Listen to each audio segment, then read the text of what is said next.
Manufacturing mission पर बहुत तेजी से काम हो रहा है।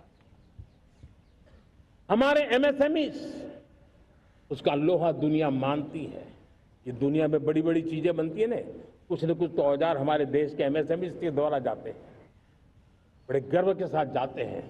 लेकिन हम कॉम्प्रिहेंसिव इंटीग्रेटेड विकास की राह पर जाना चाहते हैं और इसलिए उनकी शक्ति बढ़े। और उसमें भी मैंने पहले एक बार लाल किले से कहा था, जीरो डिफेक्ट जीरो इफेक्ट। आज कहना चाहता हूं कि हमें विश्व बाजार में अपने सामर्थ्य का लोहा मनवाना है तो हमें क्वालिटी में निरंतर नई ऊंचाइयों को पार करना। दुनिया क्वालिटी को स्वीकार करती है, हमारी गुणवत्ता सबसे ज्यादा हो और सरकार के भी प्रयास हो, रॉ मटेरियल की भी उपलब्धि हो, हमारी प्रोडक्शन की कॉस्ट कैसे कम हो, हम उसमें दम रह गए। और साथियों, हम सभी जो उत्पादन के क्षेत्र में लगे हैं उन सबका मंत्र होना चाहिए, दाम कम लेकिन दम ज्यादा। हमारी हर प्रोडक्ट का दम ज्यादा हो लेकिन दाम कम हो। इस भाव को लेकर के हमें आगे बढ़ना है। मेरे प्यारे देशवासियों, आजादी के लिए अनगिनत लोगों ने बलिदान दिए हैं। मैंने पहले भी कहा, जवानी खपा दी, फांसी पे लटक गए। क्यों? स्वतंत्र भारत के लिए। 75-100 साल पहले का वो कालखंड याद कीजिए। पूरा देश स्वतंत्र भारत के मंत्र को लेकर के जीता था। आज समय की मांग है, स्वतंत्र भारत का मंत्र लेकर के जीने वालों ने हमें स्वतंत्र भारत दिया। आज 140 करोड़ देशवासियों का एक ही मंत्र होना चाहिए, समृद्ध भारत। अगर कोटि कोटि लोगों के बलिदान से स्वतंत्र भारत हो सकता है तो कोटि कोटि लोगों के संकल्प से, पुरुषार्थ से, आत्मनिर्भर बनने से, वोकल फॉर लोकल की बात करने से, स्वदेशी का मंत्र को जापने से समृद्ध भारत भी बन सकता है। वो पीढ़ी स्वतंत्र भारत के लिए खप गई थी, ये पीढ़ी समृद्ध भारत के लिए नए कदम उठाए, यही समय की मांग है।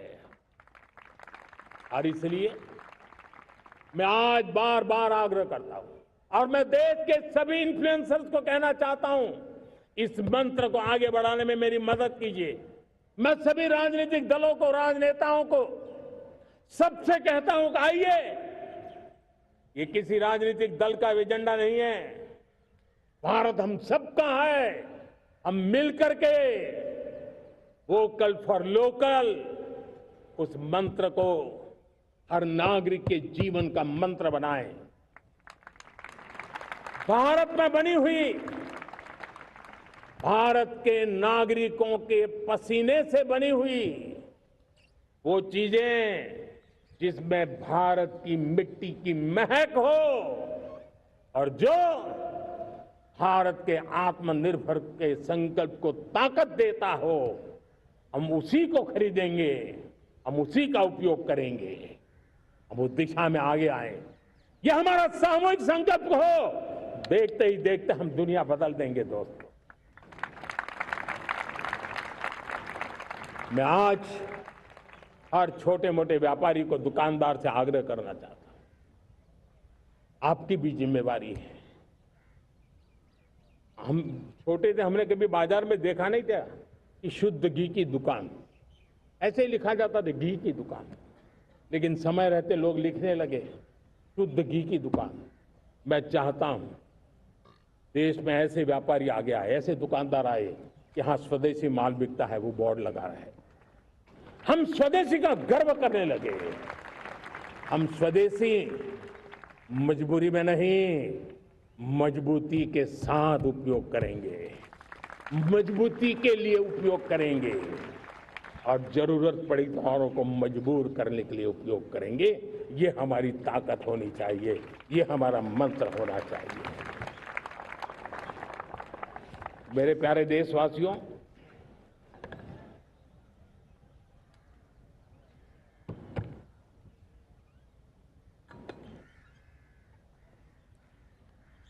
मुझे बहुत लंबे समय से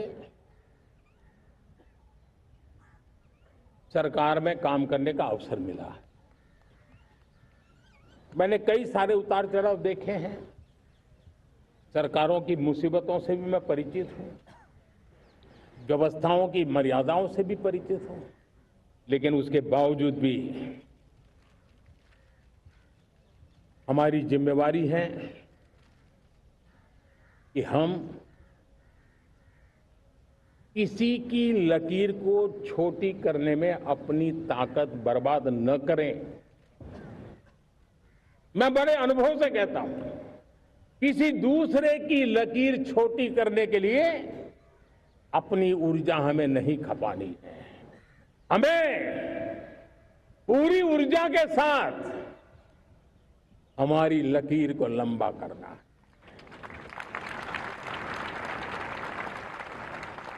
हम अगर अपनी लकीर लंबी करते हैं तो दुनिया भी हमारा लोहा मानेगी। आज जब वैश्विक परिस्थितियों में आर्थिक स्वार्थ दिनों दिन बढ़ रहा है, तब समय की मांग है कि हम उन संकटों के रोते बैठने की जरूरत नहीं है। हिम्मत के साथ हम अपनी लकीर को लंबी करें। और मैं 25 साल के शासन के अनुभव से कह सकता हूं, अगर ये रास्ता हमने चुन लिया, हर किसी ने चुन लिया, तो फिर कोई स्वार्थ हमें अपनी चंगुल में नहीं फंसा सकता है। मेरे प्यारे देशवासियों, बीता दशक रिफॉर्म, परफॉर्म, ट्रांसफॉर्म कर रहा है, लेकिन अब हमें और नई ताकत से जुड़ना है।